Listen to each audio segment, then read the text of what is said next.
Hi everybody, welcome back to the channel. I'm Ron from Ron's Personal Fitness, and today we're going to talk about some very basics as far as nutrition goes. Before you can understand the complicated things like tracking macros and understanding food timing, when to eat and what to eat when and things like that, we have to understand the very basic concepts of nutrition, which starts with calories. What is a calorie? A calorie isn't an ingredient, it's not a part of your food, it's simply a unit of measurement. And a calorie is exactly a unit of heat, and it's the amount of heat necessary to raise 1 cubic centimeter of water 1 degree Celsius. So we use the term burning calories because calories are just that. They are heat. So we actually do burn them, or we burn our food, our sugars and glycogen and things like that in our bloodstream, and we give off heat. And so what we say is how much of that energy coming from our food is being given off as heat. Okay? Now, if we were in a university environment and we had access to some pretty fancy calorimeters and little tiny rooms where you put a person in there and you see how much the temperature of the air space around them has increased just by them being in there, that will give you a pretty accurate measurement of one's basal metabolic rate, or their resting amount of calories that they're burning just to exist. And we have metabolic processes in the body that take place that are energy consuming. In other words, they are kind of like a machine. You have to add fuel to the machine to keep it running. That energy comes, of course, from our food. So those calories that are given off, that heat that is given off from our body, is something that we can track. So if I tell someone that I want them to eat 2,000 calories or 1,200 calories or whatever that number is, it's kind of arbitrary. However, it is a specific number because it's not something you can't look at a food and say, oh, it's only this big, it must have a small amount of calories in it. Because foods can be calorie dense. They can contain a lot of energy in a very small portion. Consequently, or adverse to that, we can have foods that are large in amount, like an entire bowl of lettuce, for example, does not contain very many calories. It is not very energy dense. Unlike I won't name any companies or anything, but a piece of chocolate that is a chocolate truffle, for example. It might have 100 calories or more in that one little piece of chocolate. So you could eat a whole bowl of lettuce or a whole head of lettuce and probably only come close to those 100 calories. So you can see how you can't just look at a food and say how many calories it has. We can say that a pound of fat, excuse me, that a pound of fat contains 3,500 calories, and a pound of muscle contains 600-700 calories. So our object is to minimize the amount of fat and maximize the amount of muscle. And you can see it doesn't take a lot of calories added to the diet if you're exercising properly to stimulate muscle growth, but it does take quite a bit of calories out of your diet if you're interested in burning body fat. So we're going to take that 3,500 calorie body fat total, per pound of body fat, I should say, and we are going to divide that by 7 because we live in a world of 7 days in a week. That leaves us with 500 calories a day that we either have to burn off or not consume, or consume less in our diet, creating a deficit. If we are not in a calorie deficit, we will not lose weight. It is a very simple principle of thermodynamics. Calories in have to be less than calories out in order for us to realize a loss of weight. If calories out or excuse me, in are greater than calories out, we will gain weight. Now, we may gain weight in a good way. So if we're in a relatively high intensity exercise program with resistance training and we're stimulating those muscles and they need the food, the sugars and so on for growth and repair, well, added calories will be beneficial to us because it will give our body plenty of raw materials to work from. And of course, we can say, I want those calories to come in the form of protein, so our body will break those down into their requisite amino acids to be utilized by the muscles and so on and so forth. So again, we're getting ahead of ourselves. It is the actual number of calories that make the difference whether our scale goes up or down. We cannot overcome thermodynamics. That is a principle of living in our universe. So where people fall short, generally speaking, is if they overestimate their expenditure. In other words, I burn 4,000 calories a day. I am so active.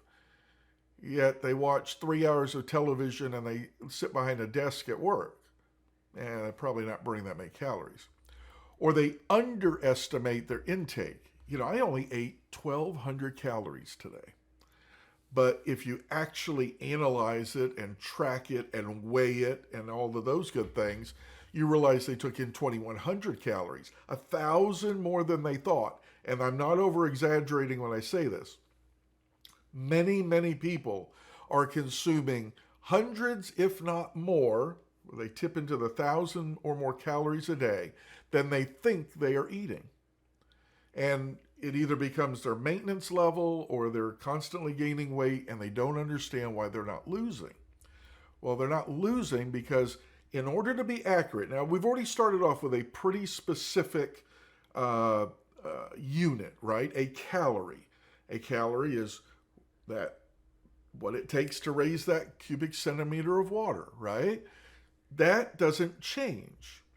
So if I am over or underestimating, those numbers can fluctuate. So what I have to do is I have to be as diligent as humanly possible in tracking my calories. And I do that by utilizing food labels. However, they can be off as much as, I forget what the legal leeway is, wiggle room on a nutrition label, but it's a lot. They can be off as much as, I want to say 20%. I'm going to double check that, but I believe that's the allowable. So if you think you're taking in 100 calories, you may be taking in 120. Well, that 20 calories is adding up. And if you do that for enough things, you might reach that 500 calories a day that you thought you weren't eating, and you don't lose that pound of muscle, or excuse me, a pound of fat at the end of the week with your 3,500 calories. Okay? So by actually tracking our food and going and getting a relatively inexpensive food scale that weighs in grams or ounces, you can be far more accurate, maybe even than the label that the food came in originally. It only takes a second to get on your phone or go on your computer and Google how many calories in a tomato that weighs, X amount of grams or ounces. And it will tell you. People have done the research. They have burned food to see how much energy it gives off. And they can tell you exactly how many calories are in that food. So you have to be your own advocate in this and not just assume that you're being given the proper information. Now, if you've relied on food labels and you're losing the weight as expected, well, that's fine. You don't have to go to this extent. But if you're not, this might be why you're not losing the weight that you thought you should be. So when I'm tracking my calories, for example, I weigh all of my food and I can come pretty darn close to an actual calorie load. Now, this works best, by the way, if you do not change your food from day to day. In other words, breakfast is the same, lunch is the same, snacks are the same, and dinner is relatively the same. You have a good protein source like your lean chicken breast or your beef, or light in fat beef, um, pork to some extent, and you're eating a logical serving of that food. Okay, 5 to 7 ounces of chicken, 5 ounces of red meat, and so on. Seafood can be, you can consume more seafood for the same amount. So you're getting your protein in, is my point. So when you're weighing these things, that dinner, despite the protein source changing, will be about the same calories. Okay? In other words, I'm going to pair that with a cup of rice or half a cup of rice, depends on my needs, and a cup of broccoli, or so on and so forth. The sides aren't going to change, but maybe your protein source will, for some variety. Some of us can get by with eating the exact same thing every day for 12 weeks. And it allows us week to week to make little minute changes in what we're doing, whether we're losing weight too quickly, good problem to have, or not quickly enough, and you have to keep dicing it down. Again, you want your weight loss to be in the form of body fat. You want your muscle to maintain or gain, and any weight gain that you expect should be in the form of muscle. Okay? But where we make our mistakes is not being so precise in our tracking. And there are, many tools out there to help you with this. There's MyFitnessPal comes to mind as an app that you can track your food. If you use their premium version, you can even scan the UPC code on a package and tell it how much of that you ate, and it'll do all the calculations for you. So we're in a day and age where it's not very labor intensive to track your calories.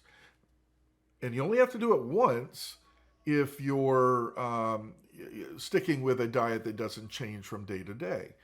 Now, as you make changes, obviously, you can adjust as you go. But for the most part, you want to keep with the same thing, making your life so much easier. I just have to weigh out if I know what a cup of rice is, every day I take a cup of rice, I don't have to weigh that. I know what a cup of rice is. And, a chicken breast, you'll get really good at looking at a chicken breast and saying, well, that's about 45 grams of protein, towards my protein goals for the day. That type of thing. Okay? Now, when you are looking at your weight, and we've already said you want your weight to come in the form of, or any weight loss to come in the form of body fat. You can weigh yourself every day, but only write it down once a week. Day-to-day fluctuations are expected. Make sure you weigh yourself at the exact same time of day, usually first thing in the morning before you've done anything else.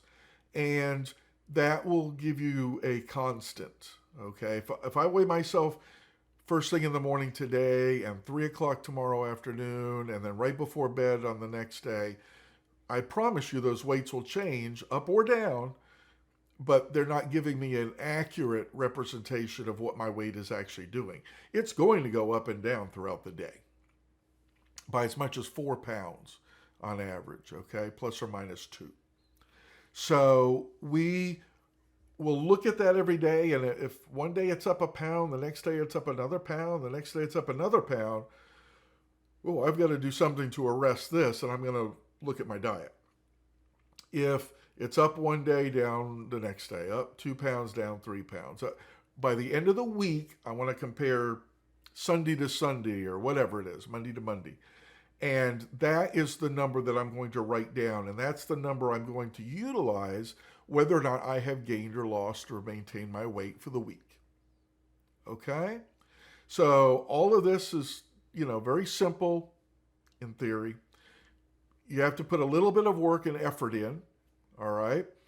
Even if someone has gone to the trouble of writing out a diet for you, you still have to weigh it on your end. to make sure that you're complying with what the diet says. Now, here's another thing. We talk about the thermodynamics, right? The calories in and calories out. Well, if your calories out change, for example, let's say that this week I've been very diligent with my diet. I haven't changed a thing from last week. And in fact, last week I lost 2 pounds. And Monday I was out walking the dog and I sprained my ankle. All right. I can still get in the gym and do my weight training, but my cardiovascular training and walking the dog, I can't walk the dog this week. Okay. So what do you think happens to those calories that you're not burning? You could theoretically gain weight this week just because you didn't walk the dog. Your calories out, your expenditure changed because you're on the couch with a sprained ankle. So I have to compensate with my diet as well. And that's why the third day I'm going to know if I'm gaining weight on that amount of calories that I'm consuming. There is no magic number where I can say, do not under any circumstances go below 1,200 calories. The old fallacy of, that your body will go into famine mode and will start over-storing fat. No, it only stores fat in a surplus. All right? Now, it may, during times of surplus, your body might be very good at storing fat because of some genetic predisposition that your prehistoric ancestors were worried about famine and not having enough food in the winter or in the coming months or as they're traveling from place to place nomadically. Okay? So your genetics may play a role in you, in any sort of surplus, storing fat really well. And it would have been a survival technique. You would have been the one to live when the people who don't store fat would have died. But nowadays, we really don't rely on that. Okay? So we hope to reprogram ourselves and not be so good at storing calories. So for those people who put on weight by looking at a piece of cake and not even eating it, you want to be very, very diligent that your calories out, your expenditure, is not changing either. So if you're walking 30 minutes a day in the morning and getting your weight workout in 3-ish times a week, okay? Those are your energy expenditures, and then whatever your daily activities are. If you're a car mechanic or a waiter or somebody on their feet all day and you're moving around and you're lifting things, well, you have a baseline calorie need. If you're very sedentary, you work behind a desk, you do computer entry, for example, data entry on a computer. That doesn't require a lot of calories. So if something changes, if you get a promotion and you get paid more to do less, that's usually we're not lucky enough to do that. But you went from a job on the floor, so to speak, where you were working around people doing things physically. Now you're a manager telling people what to do. And you may find yourself at your desk more doing scheduling or whatever it is, okay? So your expenditure has gone down. So your calorie need has gone down, and you may find that you're packing on the pounds even though you're working the same number of hours and you haven't changed what you're eating, okay?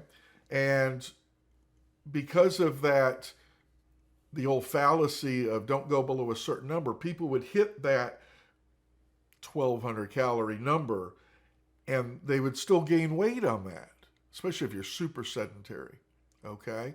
So they're gaining weight on not that many calories, to be perfectly honest with you, but it's still too many calories for them. So they need 1,000 or 800 maybe. I don't know what the number is.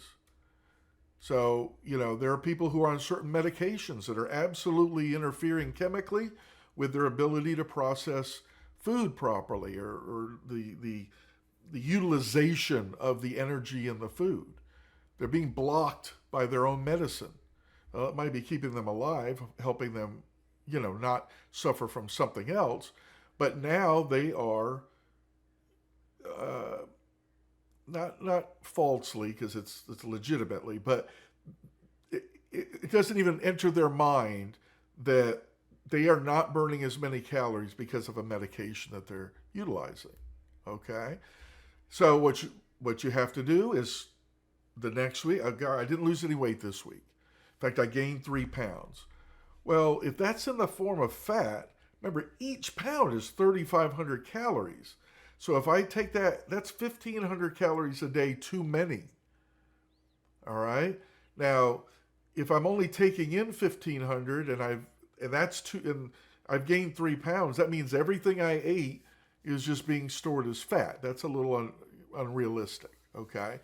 But my point is, we want to look at what the scale is telling us on a weekly basis so that we can pretty accurately estimate how many calories we need to adjust.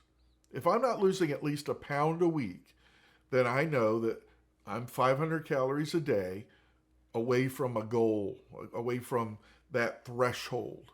Okay? So I've either got to get out and move 500 calories more. And a good way of doing this is just tracking your steps. Okay, if you got a pedometer of some sort, it's on your phone. There's so many different ways now, the watches and so on. You can track your steps. And you want a goal of 10 to 12,000 steps a day. That's a good amount of energy expenditure. If it's way more than you're doing now, you will see a loss from that. If it's not, or at least it'll get you closer to a loss. If not, your daily expenditure might be close to that anyway. If you start tracking your steps and you're not actually going out for a walk and it's 10,000, well, I hate to say this, but that's your baseline. That's your normal. Okay? So I have to do something else to make my expenditure go up.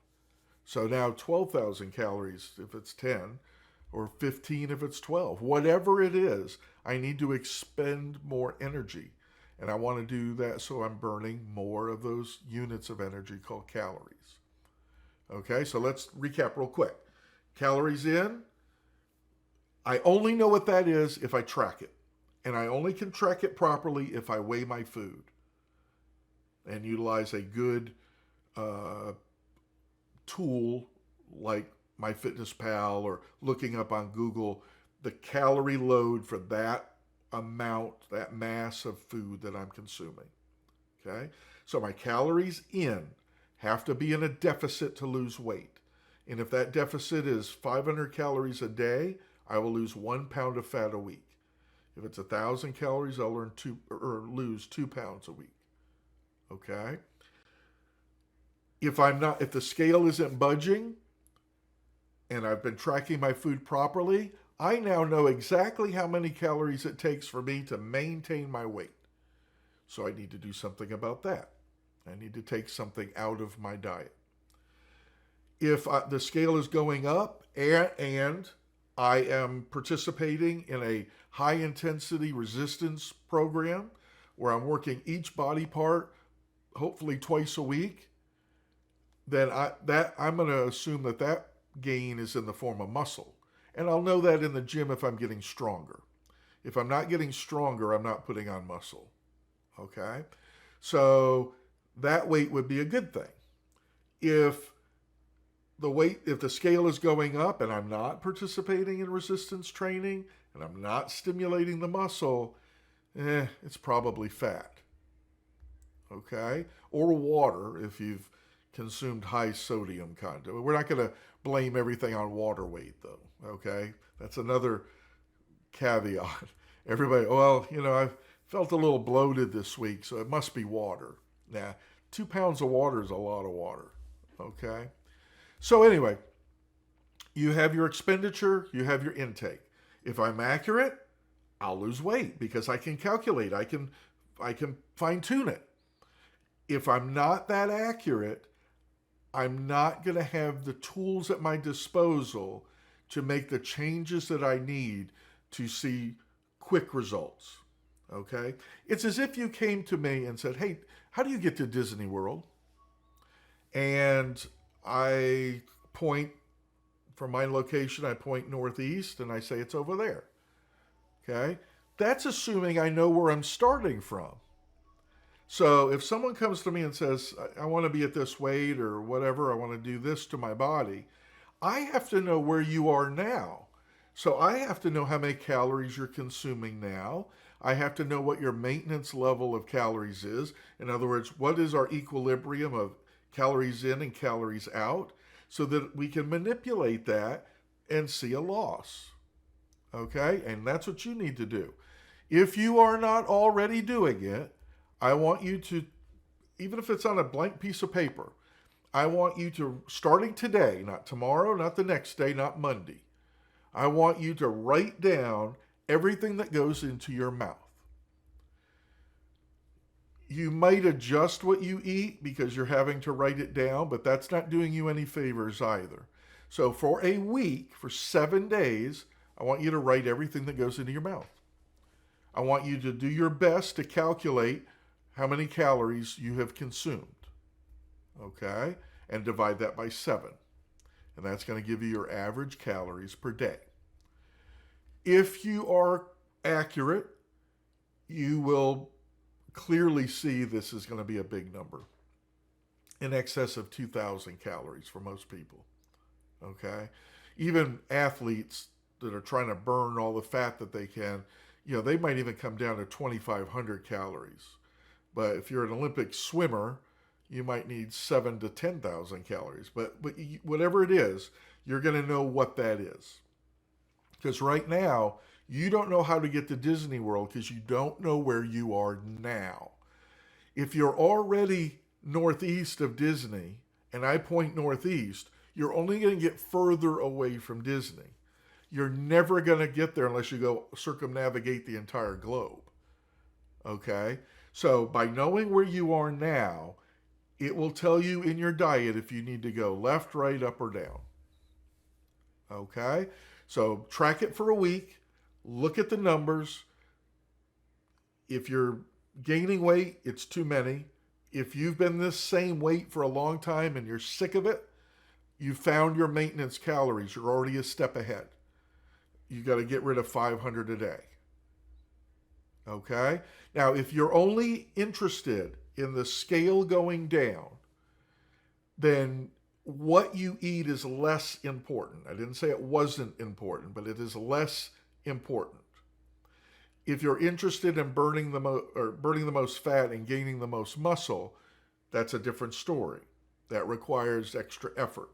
But if you're only interested in the scale going down and fitting into your clothes differently, all you have to do is have calories in less than calories out. I promise you. Okay?